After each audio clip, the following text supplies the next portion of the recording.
I think sometimes we forget to remember what others have had to sacrifice and struggle so that we could have what we now take for granted on a daily basis.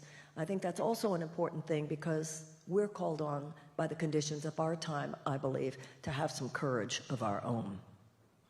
Once women got the right to vote 100 years ago, the path of the 20th century, since that was 1921, what was the 19th Amendment, 1920, 1921, the issue then became how to get the power that we wanted. And it has been a struggle.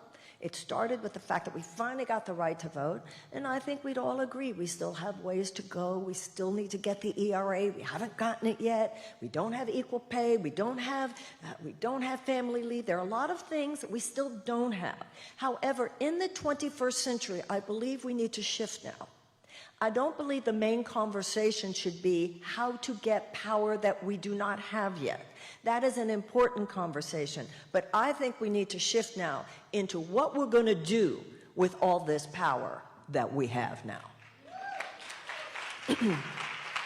You know, every time, obviously I'm running for the Democratic nomination for the presidency, and I'm so aware, particularly as a woman, every time I'm up on a stage, and every time I say the things that I say, I'm very aware that there are countries in this world where if I were to say a fraction of what I say in my talks every single day in criticism of my government, I would be hauled off, I would be tortured, almost assuredly, and possibly worse.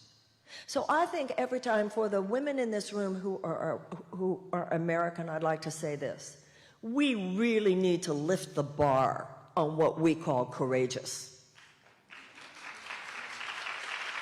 Every time somebody says, "Oh, Marianne, you're so courageous," you're right. They're going to say lies about me in Vanity Fair. You're right. They're going to make fun of me and mischaracterize me and lie about my career and trash me in Rolling Stone. What is that compared to what women every single day in this world go through?